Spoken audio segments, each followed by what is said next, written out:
नमस्कार दोस्तों, स्वागत है एक बार फिर से आदि शंकर एकेडमी के ऑनलाइन प्लेटफॉर्म में। जैसा कि मेरा प्रयास है कि विकारी शब्दों की यह श्रृंखला में मैं आपको सटीक जानकारी दूं और परीक्षा के दृष्टिकोण से, चाहे वो वनडे एग्ज़ाम हो, चाहे एमपीपीएससी का एग्ज़ाम हो या हिंदी जहां पे भी पूछी जाती है, असिस्टेंट प्रोफेसर हो, नेट हो, जेआरएफ हो, एमपी सेट का एग्ज़ाम दे रहे हैं, यूपी सेट है,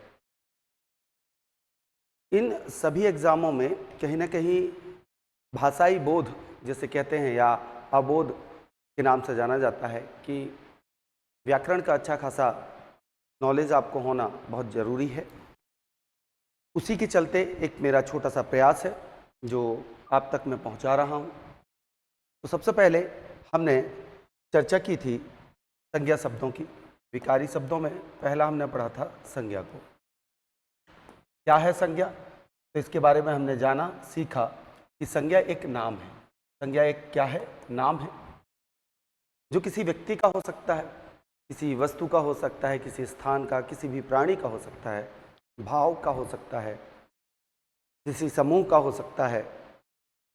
तो जिसका हमने नाम रख दिया वह संज्ञा है। इसके भेद हमने देखे, किस तरीके से हमने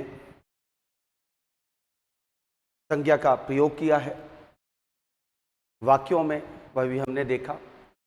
दूसरा हमने पढ़ा सर्वनाम क्या होता है।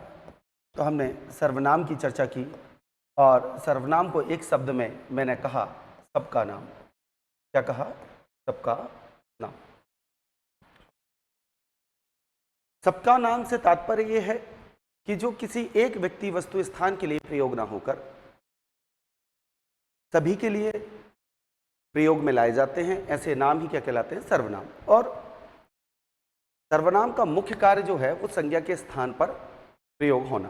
तो पिछली कक्षा अगर आपने देखी होगी, यदि कोई सर्वनाम किसी वाक्य में, उपवाक्य में प्रयोग हुआ है और यदि उसकी जगह आप संज्ञा रख पा रहे हैं या फिर दूसरा कोई सर्वनाम रख पा रहे हैं, तो उस स्थिति में, केवल और केवल उस स्थिति में वह सर्वनाम है। क्यों? क्योंकि सर्वनाम का प्रयोग हम कई बार विशेषण शब्दों की तरह, क्रिया विशेषण की तरह, समुच्चय बोधक की तरह और संबंध बोधक की तरह भी हम करते हैं। तो हमारे पास सर्वनाम आ गया। अब हमारे पास में जो चर्चा का विषय है वह है विशेषण शब्द। मैं पहले भी चर्चा कर चुका हूँ। एमपीपीएससी का पूरा मैथ्स का जो सिलेबस है, पेपर नंबर 5, वो मैंने डिस्कस किया है आपके साथ में, और आप देखेंगे उसमें पाएंगे कि किस तरीके से प्रश्न आ रहे हैं। मैंने उसमें पेपर भी आपको खोल के दिखाया कि 2024 में जो प्रश्न पूछे गए हैं, 3 मार्क्स कैसे पूछे गए हैं या 2 नंबर में कैसे प्रश्न आए हैं, उसके बारे में मैंने पूरी जानकारी दी है। आप एक बार चाहें तो वो वाला वीडियो और देख सकते हैं, तब आपको समझ में आएगा कि हम 200 नंबर की हिंदी में किस तरीके से 150 से भी ज़्यादा अंक हासिल कर सकते हैं, क्योंकि यहाँ पर नंबर कटने के जो चांसेस हैं वो कम है। आपको ही पता है जीएस में 300 नंबर का पेपर होता है। यदि प्रश्न पत्र 1, 2, 3 और 4 की अगर मैं बात करूं, 2 पार्ट में डिवाइड है। इसमें से हाईएस्ट अगर देखा जाए, बहुत अच्छा स्कोर 180 तक होता है, 180 तक होता है। और यदि एवरेज आप परसेंटेज हम देखते हैं, है ना, तो लगभग 60% कहलाता है। 60% आप इसमें स्कोर कर पाते हैं। तो मेरा हमेशा से प्रयास रहा है कि जो भी विषय मैं पढ़ाता हूँ, है ना, अब हिंदी विषय नहीं है, एक भाषा है, तो भाषा में सिखाने का प्रयास करता हूँ कि आप सीख जाइए तो बहुत बेहतर से तरीके से आप लिख सकते हैं, शब्दों का चयन अच्छे कर सकते हैं। यदि आप हिंदी माध्यम से हैं तो आपके लिए सभी प्रश्न पत्र हिंदी में ही लिखने हैं, तो आप किस प्रकार से वर्तनी का शोधन कर सकते हैं, उत्कृष्ट शब्दों का चयन कर सकते हैं और लेखन को बहुत बेहतर बना सकते हैं। ये हमेशा से मेरा प्रयास रहा है।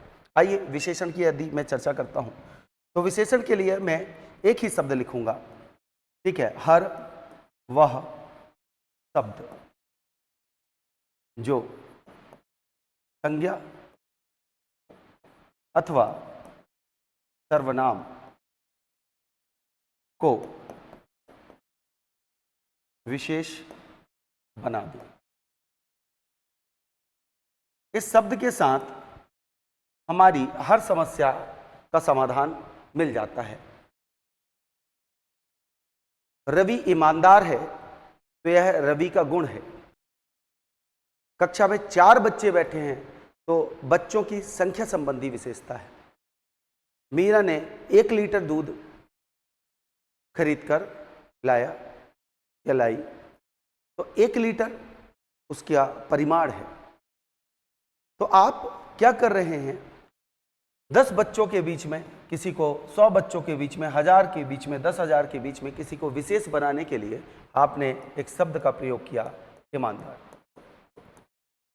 किसी की संख्या बताकर आपने उसको क्या बता दिया, विशेष बना दिया। किसी का परिमाण बताकर आपने उसे क्या बना दिया, विशेष बना दिया। कहने का तात्पर्य है हर वह शब्द केवल अच्छा बुरा, काला गोरा नीला पीला ही विशेषण शब्द नहीं होते हैं। विशेषण शब्द हर वह शब्द हो सकते हैं जो किसी संज्ञा अथवा सर्वनाम को विशेष बनाए। भाई भीड़ में से किसी को पृथक करना, विशेष बनाना ना। संज्ञा जातिवाचक संज्ञा है, बहुत सारी संज्ञाएं हैं, उसमें से किसी एक संज्ञा को पृथक करने के लिए आप जिन शब्दों का भी प्रयोग करते हैं, जैसे हमारे घर में मान के चलो दादाजी है ना, पुराने जमाने के हैं, तो वो छड़ी रखते हैं। क्या रखते हैं? छड़ी। ऐसे एक छड़ी रखते हैं, ये इंसान मारने वाली है, इंसान को मारने वाली, इंसान को मारने वाली। एक और छड़ी है आपके पास में जो पशु को मारने वाली है, पशु को मारने वाली। एक और छड़ी है दादाजी के पास में, वो चलने वाली है। कैसी है? चलने वाली। अब आपके पास में कितनी छड़ी हैं? 3। घर पे दादाजी आंगन में टहल रहे हैं, उन्होंने कहा बेटा जाओ अंदर से छड़ी ले। अब आपका पहला प्रश्न क्या होगा? कौन सी छड़ी भाई? है ना, इंसान मारने वाली, पशु मारने वाली, चलने वाली। आपने धोखे से क्या लिया है? पशु या इंसान मारने वाली छड़ी लेकर आ गए। उन्होंने बोला अरे ये वाली नहीं, चलने वाली छड़ी ले आए। तो आपने क्या किया? इस छड़ी के लिए, है ना, इस छड़ी के लिए आपने एक शब्द प्रयोग किया, क्या? चलने वाली। तो इस संज्ञा को विशेष बनाने के लिए आपने क्या कर दिया? इस शब्द का प्रयोग कर दिया। और ये दोनों मिलकर कहलाती हैं क्रियार्थक संज्ञा। कौन सी संज्ञा कहलाती है? क्रियार्थक संज्ञा। तो इस संज्ञा को विशेष बनाने के लिए आपने इस शब्द का प्रयोग किया। और ध्यान से देखेंगे, आगे चल के मैं क्रिया पढ़ाऊंगा आपको। तो चल एक मूल धातु है। चल क्या है? एक मूल धातु है, और उसमें आपने चलने वाली शब्द जोड़ा और बाद में लिख दिया छड़ी। तो किस छड़ी की बात हो रही है? जिससे चला जाता है। अंग्रेजी में इसे अगर मैं कहूं तो हम क्या कहेंगे? Walking stick. तो अंग्रेजी में कॉन्सेप्ट आता है जेरंड का कॉन्सेप्ट, है ना, कि आईएनजी फॉर्म का नाउन की तरह यूज होना। तो आपने इस नाउन को विशेष बनाने के लिए, संज्ञा को विशेष बनाने के लिए शब्द को जोड़ा। यह शब्द भी क्या है? विशेषण शब्द कहलाएगा। और मूल रूप में देखा जाए तो वह क्या है? क्रिया है। तो मेरा इतना सा कॉन्सेप्ट है कि आप पहले तो दिमाग से ये चीज निकाल दें कि विशेषण से तात्पर्य केवल अच्छा बुरा होता है, या संख्या होती है, या परिमाण होता है। कई बार हम जोड़कर भी, है ना, क्या करते हैं? विशेषण का निर्माण करते हैं। जैसे मैंने कहा टेढ़ा, मेढ़ा, रास्ता। ये क्या है? रास्ते की विशेषता बताई जा रही है। रास्ता कैसा है? टेढ़ा मेढ़ा रास्ता। तो आपने क्या किया? 2 या 2 से अधिक शब्दों को जोड़कर आपने क्या बना लिया? एक विशेषण शब्द बना लिया। उसी प्रकार से हम कई बार संज्ञाओं से भी क्या बनाते हैं? विशेषण बनाते हैं। जैसे आप रतलाम गए तो मैंने कहा रतलाम। अब यह एक व्यक्तिवाचक संज्ञा है, इससे आपने क्या बनाया? रतलामी सेब, है ना, रतलामी सेब।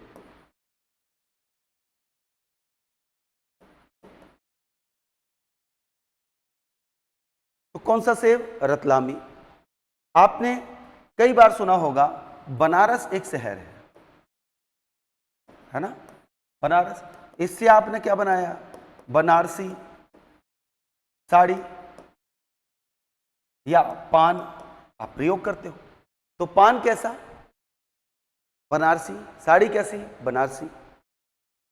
तो ये व्यक्तिवाचक संज्ञा है और इसका प्रयोग आपने क्या किया? विशेषण की भांति उसका रूप बदलकर कश्मीरी सेब,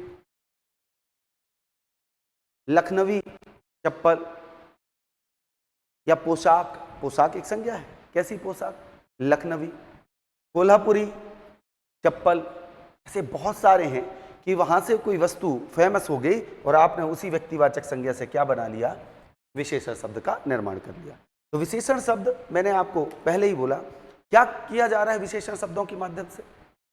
तो केवल एक चीज की जा रही है, किसी संज्ञा को या किसी सर्वनाम को विशेष बनाने का कार्य किया जा रहा है। आइए इसके बारे में और जानकारी लेते हैं। विशेषण क्या है? विशेषण वे शब्द हैं जो संज्ञा अथवा सर्वनाम की क्या करते हैं? विशेषता बताते हैं। विशेषता बताना मतलब विशेष बनाना। भाई आपके घर पे जब चुनाव होता है तो एक पर्चा आता है, ऐसे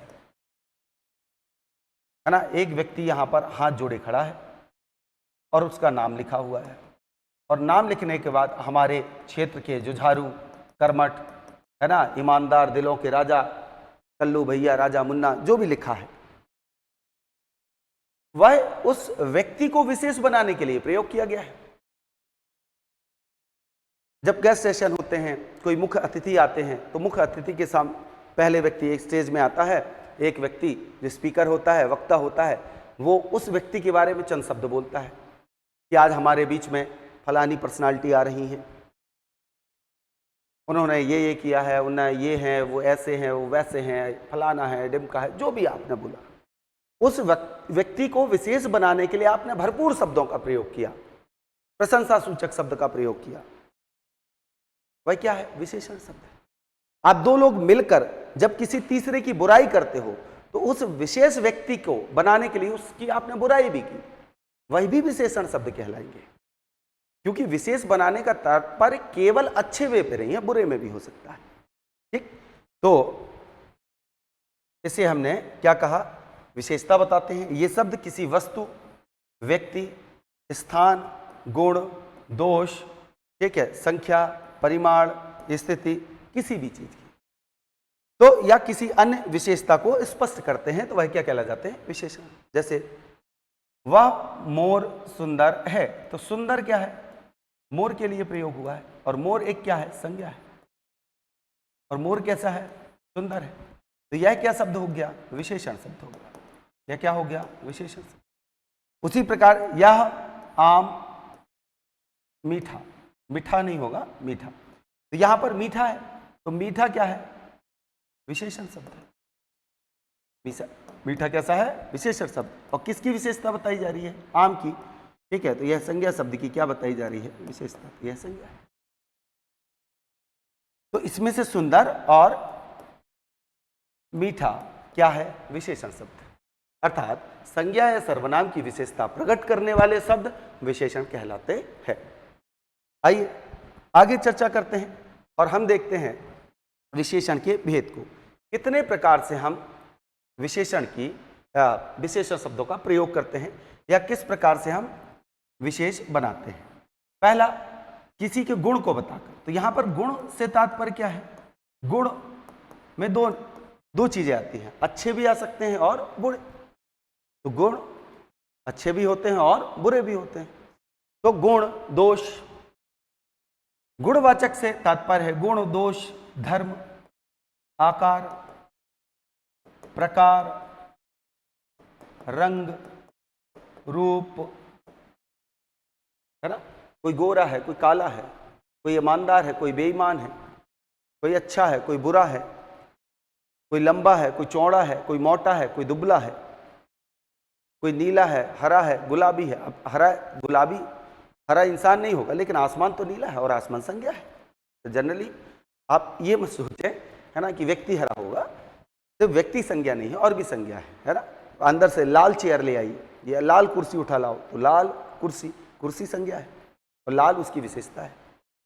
ठीक, तो इस प्रकार से इसे हम क्या कहते हैं, जब जिन विशेषण शब्दों से किसी संज्ञा के गुण, दोष, धर्म, आकार, प्रकार, रंग, रूप, अवस्था, है ना, कोई बूढ़ा है, कोई जवान है। बूढ़ा मूल रूप में अगर देखा जाए तो संज्ञा शब्द है, लेकिन विशेषण की बातें भी प्रयोग करता है। वकील क्या है, जातिवाचक संज्ञा है, लेकिन वकील साहब हम ऐसे बोलते हैं कि मोहन वकील है। डॉक्टर नाम के आगे लिखते हो तो डॉक्टर उपाधि जब आ जाती है तो वह एक विशेषण की तरह प्रयोग में लाई जाती है। तो गुण बता दिया। उसके साथ साथ परिमाण है। परिमाण मतलब जब मैंने आपको संज्ञा पढ़ाई थी तो संज्ञा में दो चीज बताई थी। कुछ संज्ञाओं की हम गिनती कर सकते हैं। क्या कर सकते हैं? गिनती।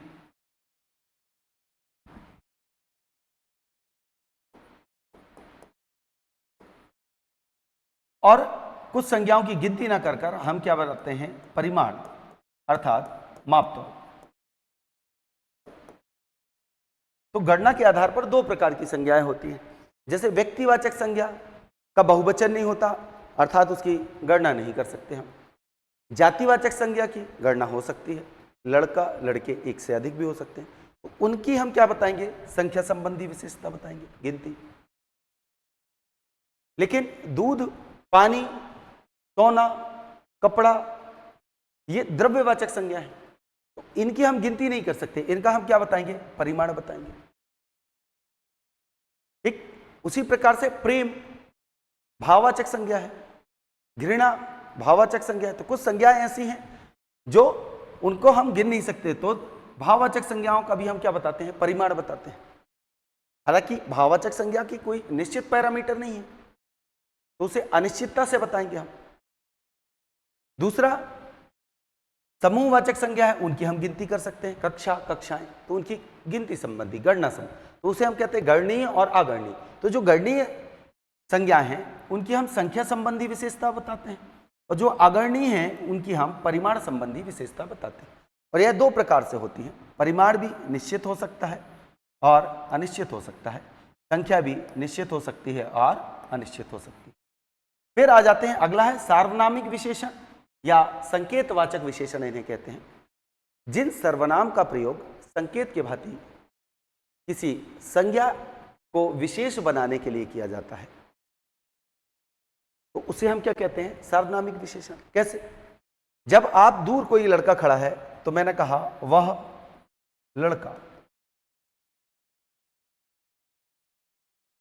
मेरा भाई है, मेरा भाई है, या मोहन का भाई है। क्या लिख दें? मोहन का। अब उसका नाम नहीं पता हमने, या नाम पता भी है भूल गए, या फिर इशारा करना है, तो वह फिर क्या बोला? लड़का। तो यह वह जो शब्द है लड़के के लिए अर्थात संज्ञा के लिए प्रयोग हुआ है, ना कि संज्ञा के स्थान पर प्रयोग हुआ है। मैंने आपको सर्वनाम पढ़ाते समय एक ही चीज बोली थी, यदि सर्वनाम संज्ञा के स्थान पर आया है केवल उसी स्थिति में वह सर्वनाम होगा।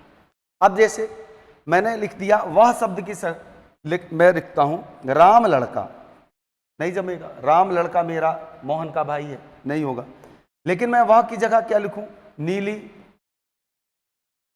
है ना, शर्ट वाला लड़का। अब नीली शर्ट क्या हुआ? विशेषण शब्द की भांति प्रयोग हुआ।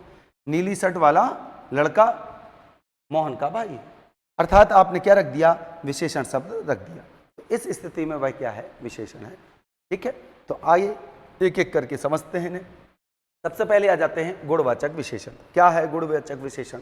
ऐसे विशेषण शब्द जो किसी संज्ञा अथवा सर्वनाम के गुण को बताएं, दोष, धर्म आदि का बोध कराते हैं, या गुण, दोष, धर्म, आकार, प्रकार, रंग, रूप संबंधी विशेषता बताने वाले, ठीक है, विशेषण शब्द गुणवाचक विशेषण कहलाते हैं। जैसे अच्छा है, मीठा है, काला है, पीला है, पतला है, सुंदर है, बुरा है, ठीक है, ऐसे। तो इन्हें हम क्या कहेंगे? गुणवाचक विशेषण। किन किन तरीकों से बता सकते हैं? किसी के गुण को हम बता सकते हैं, है ना, स्नेही, प्रेमी, मोहन प्रेमी, है ना। तो प्रेम भाववाचक संज्ञा है। प्रेम क्या है? भाववाचक संज्ञा। और प्रेम से क्या बनाया? प्रेम। अच्छा है, बुद्धिमान है, धार्मिक है, होशियार है, कुशल है, गुण है। तो जितने भी आप उसकी क्वालिटी बता दें, गुण बता दें, सब गुणवाचक हैं। दोष क्या है? मूर्ख, आलसी, बुरा, दुष्ट, बेईमान, कायर, ईमान, धूर्त, घमंडी। रंग काला, गोरा, हला, पीला, नीला, सफेद, भूरा, लाल, गुलाबी आदि। लाल गुलाब ले आओ तो गुलाब संज्ञा है और लाल उसकी क्या हो गई? विशेषता हो गई, है ना। उसी प्रकार से अवस्था है, स्वस्थ है, रोगी है, दुबला है, पतला है, गरीब है, अमीर है, सूखा है, गीला है। आकार, लंबा, चौड़ा, गोल, चपटा, चौरस। आपने पढ़ा हो ना, गोल मेज सम्मेलन। तो मेज कैसी? गोल। स्थान है, पश्चिमी है, पूर्वी है, दक्षिण मुखी हनुमान मंदिर। तो इसे हम स्थान या दिशा के रूप में भी, दोनों रूप में हम जान सकते हैं। किसी की दिशा संबंधी विशेषता बताना। हनुमान मंदिर कैसा? दक्षिण मुखी, है ना, उत्तर मुखी, ऐसे हम करते हैं। तो स्थान। समय है, प्रातःकालीन, साप्ताहिक है, वार्षिक है, दैनिक है। ठीक है। कौन सा अखबार आता है? भाई दैनिक अखबार आता है। तो अखबार कैसा? दैनिक, रोज आने वाला। साप्ताहिक, प्राचीन, आगामी। उसके बाद स्वाद है, ठीक है, गंध है, स्वाद और गंध, मीठा है। ठीक। तो मीठा शब्द क्या है? जैसे आम कैसा है? मीठा है। आम कैसा है? मीठा है। तो आम संज्ञा है। आम क्या है? संज्ञा है। और इसकी विशेषता क्या है कि यह कैसा है? मीठा है। याद होगा आपको। और मीठा से आपने क्या बनाया? विशेष भाववाचक संज्ञा। तो इसे हम कहते हैं मिठास, जिसको हमने भाववाचक के रूप में बनाया था। तो आम मीठा है, ये उसका गुण है।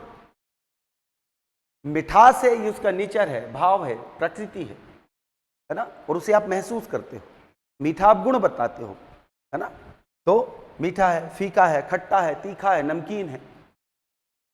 सुगंध, गंध की बात करें, है ना, तो गंध अच्छी भी हो सकती है और बुरी। बदबू है, खुशबू है, बदबूदार है। स्पर्श, कठोर, चिकना, मुलायम, खुरदुरा, कोमल। इन सब को हम क्या कहते हैं? गुणवाचक विशेषण। जब आप किसी व्यक्ति, वस्तु, स्थान अर्थात किसी भी संज्ञा के, सर्वनाम के गुण, दोष, धर्म, आकार, प्रकार, रंग, रूप, स्वाद, गंध, ठीक है, अवस्था, दशा, दिशा, इन सब का आप बोध कराते हैं, तो उसे हम गुणवाचक विशेषण कहते हैं। अगला है हमारे पास में संख्यावाचक विशेषण। क्या है? संख्या अर्थात जिन विशेषण शब्दों के माध्यम से आप किसी की, सर्वनाम भी हो सकता है, संख्या संबंधी विशेषता को बताते हैं, उसे हम क्या कहते हैं? संख्यावाचक विशेषण कहते हैं। और यह निश्चित भी हो सकती है और अनिश्चित भी हो सकती है। निश्चित रूप से भी बता सकते हैं। ठीक। अब मैंने कहा, अब आपको ये सोचना है कौन सी संज्ञा गणनीय है और कौन सी अगणनीय है।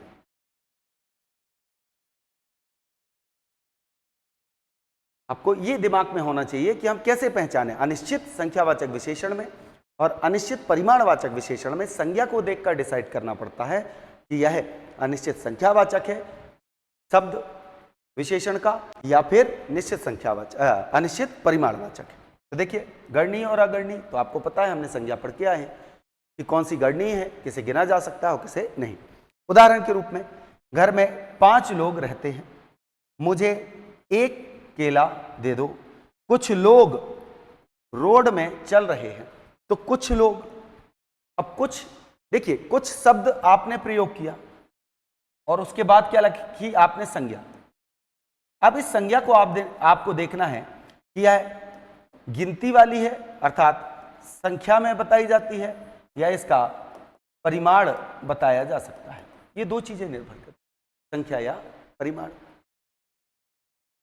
अब लोग आप मापतौल में लेकर आएंगे, गिनती में आएंगे, तो आप लोगों को क्या कर सकते हो? गिन सकते हो, तो संख्यावाचक है। अब ये निश्चित है। अब कुछ, भाई कहीं पे अगर 100 लोग आते हैं और उस जगह पर 5 लोग आ जाएं या 10 लोग आ जाएं, तो कुछ आए, अधिक नहीं आए। लेकिन जहां पे 5 लोग आते हैं या 5 लोग रहते हैं, वहां 10 लोग आ जाएं, तो उसके लिए अधिक हो गया। तो कुछ का मतलब एक कोई निश्चित नहीं है ना, कि कितना कम हो सकता हो, कितना ज्यादा। इसलिए कम, ज्यादा, कुछ, ये क्या कहलाते हैं? अनिश्चित कहलाते हैं। आगे समझेंगे इसके भेदों को। ठीक है। निश्चित संख्यावाचक विशेषण और अनिश्चित संख्यावाचक विशेषण। ठीक, तो सबसे पहले निश्चित संख्यावाचक में हम कैसे प्रयोग करते हैं या कितने भेद होते हैं इसके बारे में हम जानकारी लेते हैं। गणनावाचक, निश्चित संख्या तो आपको पता चल गई कि हम क्या करेंगे, किसी संख्या का प्रयोग करेंगे जो निश्चित हो, 1 2 3 4 5 10 15 50 100।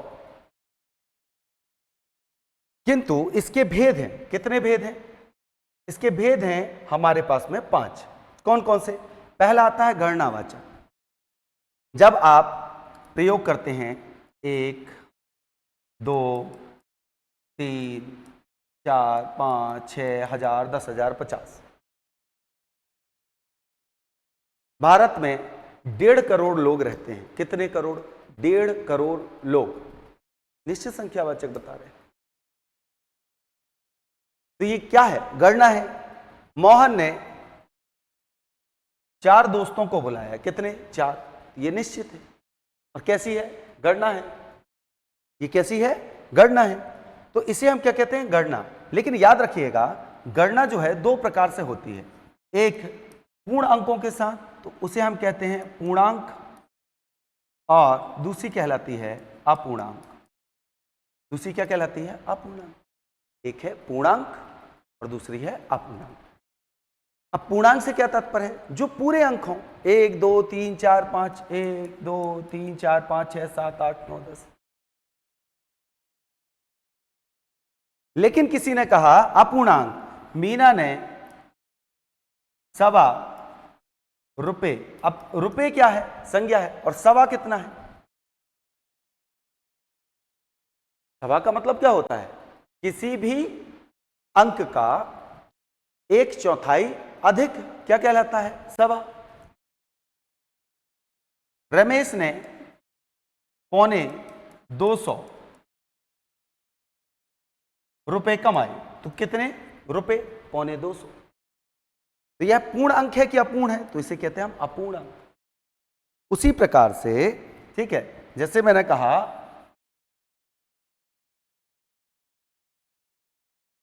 मीना ने 1.5 के लिए, कितने? 1.5। मीना ने 1.5 केले खा लिए। तो 1 सही 1/2, 1 और आधा, तो 1.5। तो इसे हम क्या कहते हैं? अपूर्णांक। तो गणना कैसे होती है बेटा? पूर्ण अंकों के साथ भी होती है और अपूर्ण अंकों से। जैसे घंटे। घंटे क्या है? नाम रखा आपने, समय की माप। 1 2 3 4 5 6 गणना भी करते हैं। मोहन 4 घंटे से इंतजार कर रहा है, पूर्णांक है। मोहन 4.5 घंटे से इंतजार कर रहा है। तो अब ये क्या है? अपूर्णांक। तो गणनावाचक में याद रखिएगा 2 चीजें होती हैं, है ना? एक पूर्णांक होता है और एक अपूर्णांक होता है। तो गणना कैसे होती है? पूर्ण अंकों के साथ, तो उसे हम कहते हैं पूर्णांक बोधक, और दूसरा होता है अपूर्णांक। ये क्यों भेद मैं बता रहा हूं, इसका अभी रीजन पता चल जाएगा। अब आता है क्रमवाचक। क्रमवाचक कैसे? आप पहला, दूसरा, तीसरा, चौथा। पीछे से दूसरा लड़का खड़ा हो जाए, दूसरा क्रम। आगे से तीसरी लड़की आ जाए, प्रथम, द्वितीय, तृतीय, है ना? तो इसे हम क्या कहते हैं? क्रमवाचक। तो आपने क्या किया? क्रम बताया। क्रम संबंधी क्या की विशेषता किसके अंतर आएगा? निश्चित संख्यावाचक। उसके बाद आ जाता है आवृत्ति बोधक या आवृत्तिवाचक। आवृत्ति मतलब किसी संख्या का 1 गुना, 2 गुना या दुगुना, दुगुना भी प्रयोग करते हैं, 2 गुना या दुगुना, तिगुना, 4 गुना। कल की अपेक्षा कक्षा में 2 गुने बच्चे हैं। कितने गुने? 2 गुने।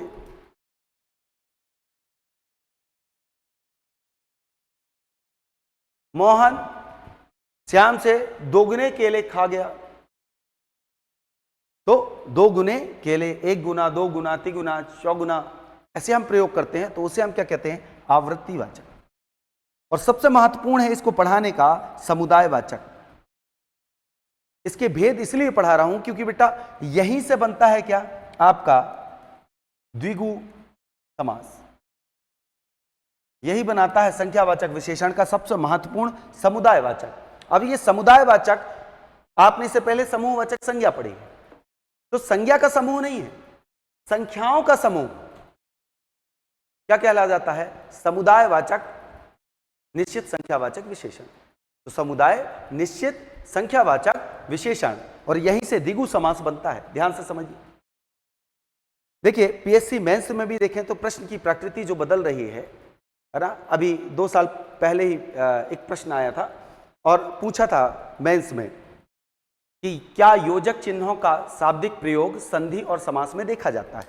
यदि हां तो 2 उदाहरण या 3 उदाहरण देकर समझाइए।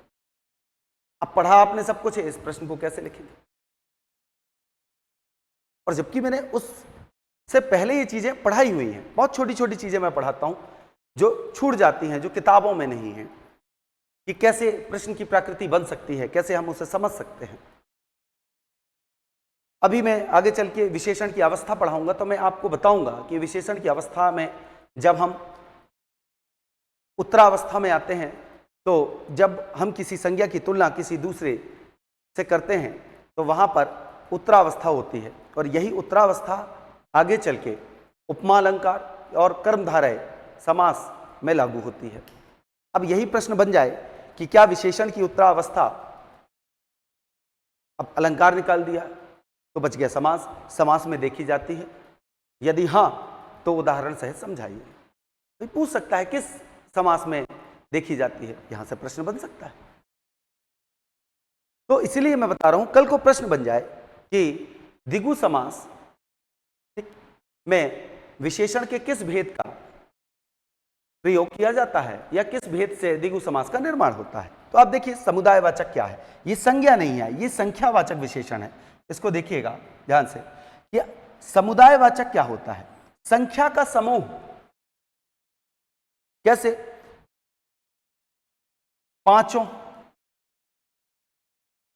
पांचों भाई बड़े होशियार हैं। पांचों भाई, तो भाई संज्ञा है और 5 क्या है? 5 की संख्याओं का, 5 लोगों का समूह। हमने क्या बोला? पांचों भाई। फिर आपने बोला ठीक है, मीना की 3 बहनें डिप्टी कलेक्टर हैं। 3 बहनें क्या है? Deputy collector.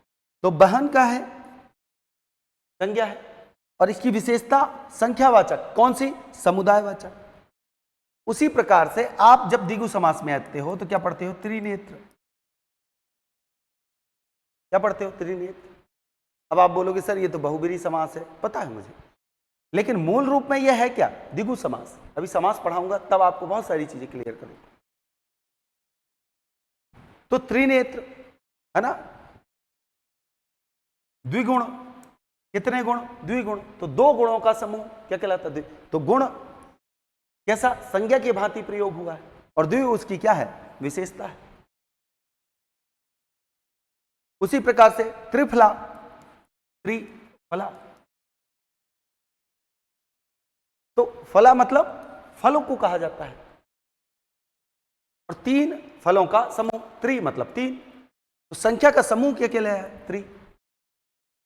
चौराहा, तो 4 राहों का, ठीक है, 4, तो 4 क्या हो गया? समूह को बता रहा है। तो इस प्रकार से हम क्या बनाते हैं? संख्यावाचक विशेषण का प्रयोग होता है। यही समुदायवाचक जो संख्यावाचक विशेषण है, निश्चित संख्यावाचक विशेषण, यही आगे चल के द्विगु समास का निर्माण करता है। प्रश्न की प्रकृति बन सकती है, वही मैंने अभी बताया कि समुदायवाचक विशेषण का या समुदाय निश्चित संख्यावाचक विशेषण का प्रयोग क्या समास में देखने को मिलता है, या किस समास का वह निर्माण करता है, उसको उदाहरण सहित समझाइए। ऐसे प्रश्न बन सकते हैं, इसलिए मैंने बताया। अगला क्या है? प्रत्येक बोधक। प्रत्येक बोधक से मतलब है जब आप जातिवाचक संज्ञा में किसी प्रत्येक का बोध कराते हैं, हर एक का बोध, उसके लिए कुछ एक शब्द आप प्रयोग करते हो। प्रत्येक व्यक्ति यहां से चला जाए तो व्यक्ति क्या है? संज्ञा है, और प्रत्येक, प्रति एक की बात हो रही है, हर एक की बात। तो हर एक है ना, धर्मपाजी कहते ना, एक एक को क्या करूंगा, चुन चुन के मारूंगा, तो एक एक प्रत्येक, तो इसे हम क्या कहते हैं, प्रत्येकवाचक। ठीक। अब अनिश्चित संख्यावाचक में हमें करना क्या है, अनिश्चित संख्यावाचक में, ठीक है, काम लिखा है यहां, कम, अधिक, ज्यादा, बहुत, कुछ। अब ये कोई निश्चित नहीं है। आज कक्षा में कम बच्चे आए, अब कम बच्चे आए, मेरी कक्षा में 1000 बच्चे बैठते हैं और आ जाए 400, तो उस हिसाब से क्या है, कम है बच्चे। लेकिन मेरी कक्षा में 50 बच्चे हैं, ठीक है, और 50 के 50 आ गए या ज्यादा आ गए, या रोज 10 आते थे 50 में से, आज आ गए 25, तो मेरे लिए ज्यादा हो गए फिर वो। तो कम किसी के लिए कोई निश्चित पैरामीटर डिसाइड नहीं करता है। भाई लखपति, करोड़पति, अरबपति है, उसके लिए 1 लाख रुपए भी क्या है, कम है। और कोई व्यक्ति गरीब है, उसके लिए 1 लाख बहुत ज्यादा है। तो कम, ज्यादा, अधिक, बहुत, कुछ, इन शब्दों का हम प्रयोग संख्यावाचक जो गणनीय संज्ञा है उनके लिए जब प्रयोग होता है तो इसे हम क्या कहते हैं, अनिश्चित। आपको यह देखना पड़ेगा कि आने वाली जो संज्ञा है वह क्या है, गणनीय है कि अगणनीय है। ठीक है, चलिए आगे चर्चा करें। कुछ उदाहरण देखते हैं हम संख्यावाचक विशेषण। जैसे मैं प्रत्येक दिन, दिन संज्ञा है, दिन क्या है, संज्ञा है, और यह संख्यावाचक विशेषण है, प्रत्येक बोधक या प्रत्येक वचन। ठीक, फिर क्या लिखा, 10 अंडे, अंडे क्या है, संज्ञा है, और 10 क्या है, संख्यावाचक। और यह कौन सी है, गणनीय है, 1 2 3 4 5।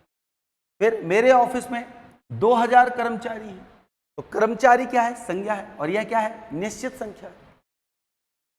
ठीक, हमारे पास कुछ बाइक हैं, मोहन कह रहा है बाइक संज्ञा है और कुछ।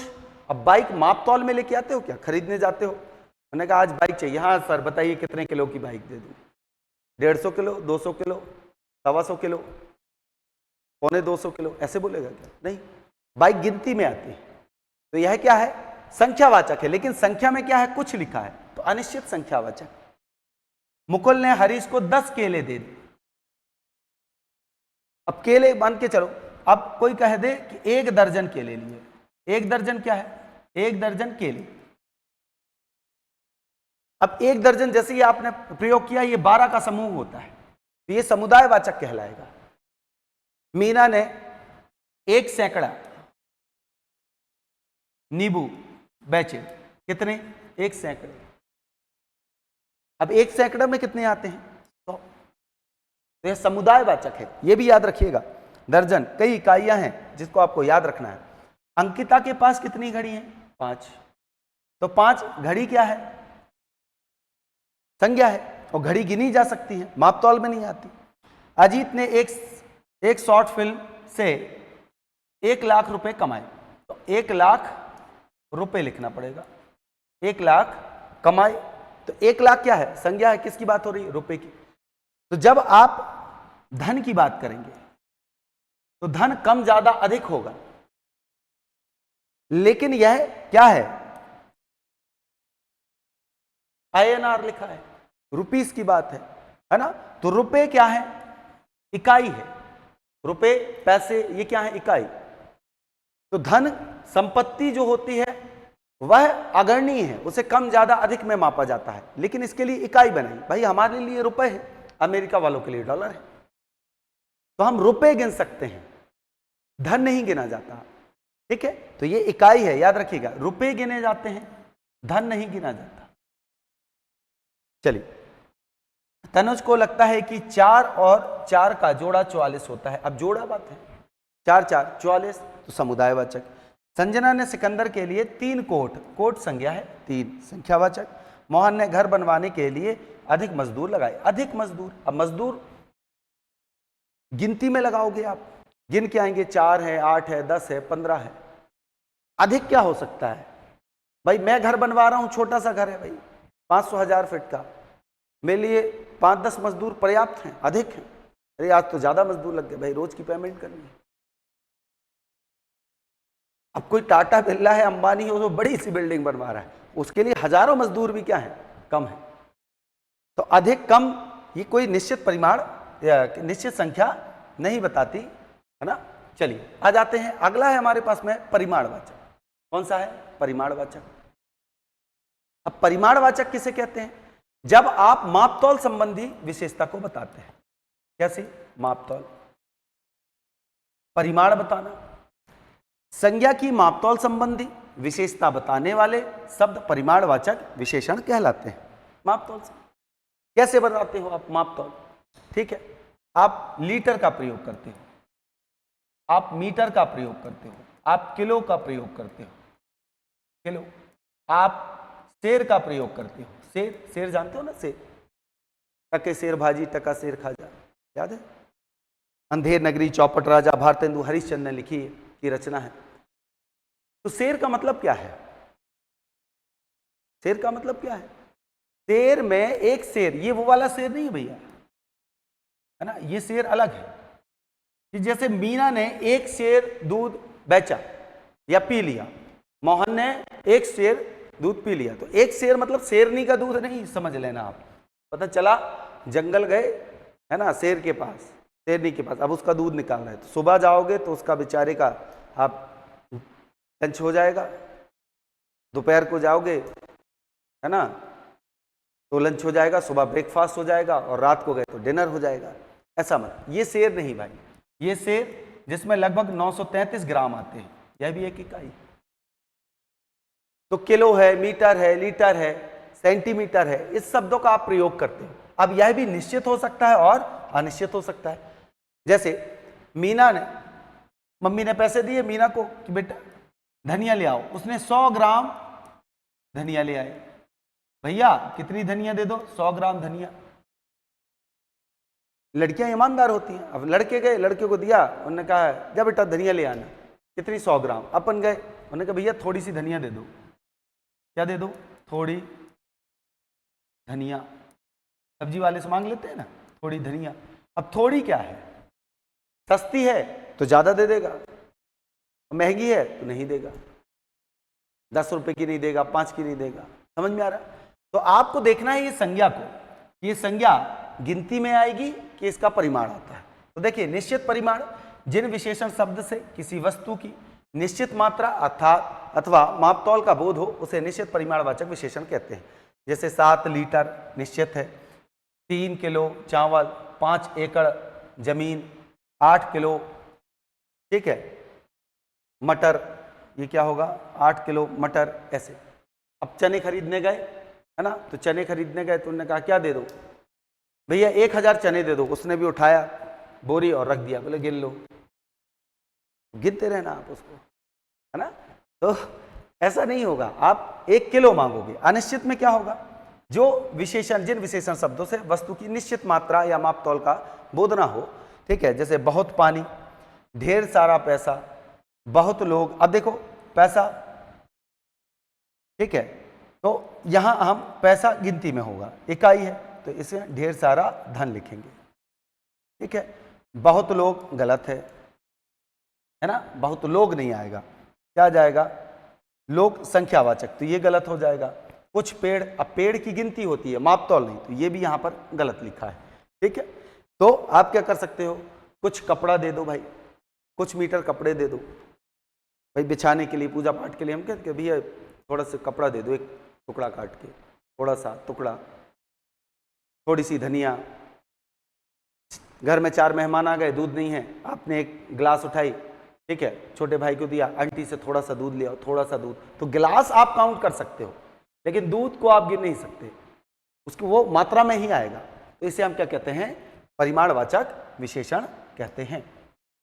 चलिए, उसके बाद आ जाता है सार्वनामिक विशेषण। क्या आता है? सार्वनामिक विशेषण। क्या है सार्वनामिक विशेषण? मैंने पहले ही बताया, ऐसे सर्वनाम जो विशेषण की भांति प्रयोग में लाए जाते हैं, उसे हम क्या कहते हैं? सार्वनामिक विशेषण कहते हैं, ठीक है। जो शब्द सर्वनाम होते हुए भी किसी संज्ञा के पहले आकर उसकी विशेषता प्रकट करें, उसे संकेतवाचक या सार्वनामिक विशेषण कहते हैं। तो ये याद रखिएगा कि ऐसे सर्वनाम जिनका प्रयोग हम क्या करते हैं? विशेषण की भांति करते हैं। अब आपको यहाँ पे बहुत एक साफ सुथरा सा अंतर बता रहा हूं। जैसे मैंने एक प्रश्न लिखा, यह किताब मेरी है।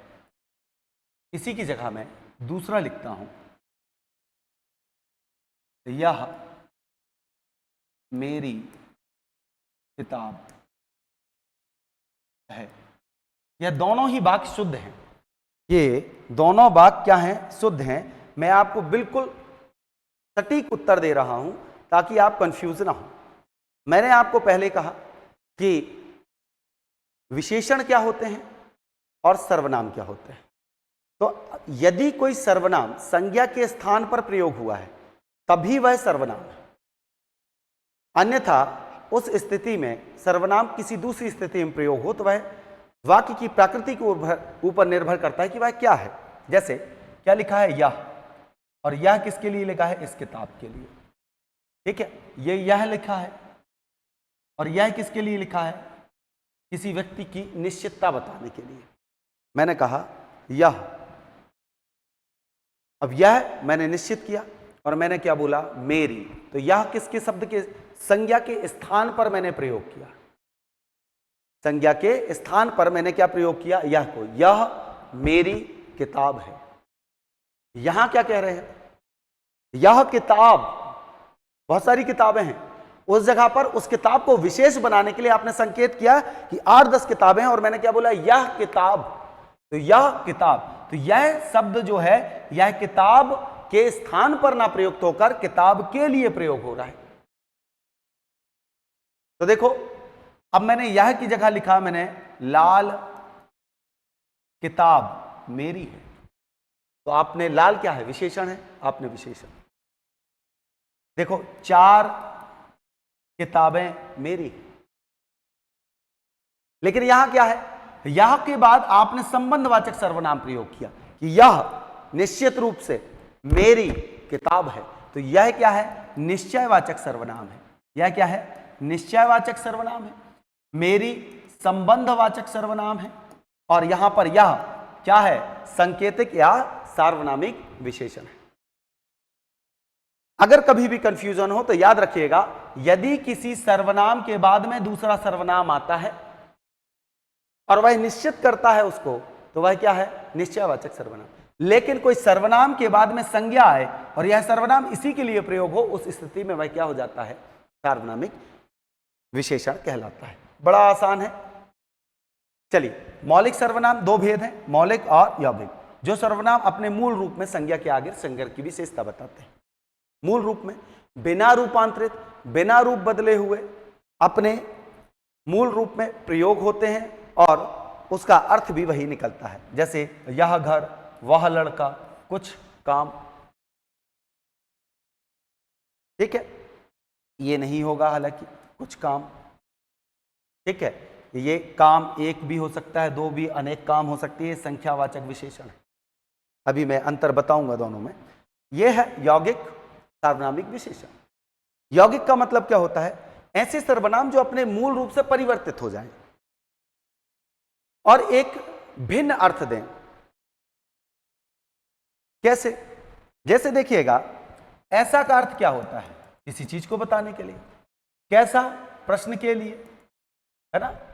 कई बार आपने देखना, कोई व्यक्ति अच्छे काम नहीं करके उठपटांग काम कर देते हो तो आपने बोले ठीक है, कैसा इंसान है। अब आप ये पूर्ण विराम लगा रहे हैं, प्रश्न नहीं कर रहे, कहते ना कैसा इंसान है यार। तो आप पूछ नहीं रहे हैं, आप विकृति को बता रहे हो। किससे? इस सर्वनाम से। और ये किसके लिए लगा है? इस संज्ञा के लिए। इसे कहते हैं यौगिक सार्वनामिक विशेषण। जैसे ऐसा आदमी नहीं देखा, ऐसा आदमी नहीं देखा। तो आप ये नहीं बता रहे हो कि ऐसा व्यक्ति ऐसे रूप रंग वाला कभी नहीं देखा।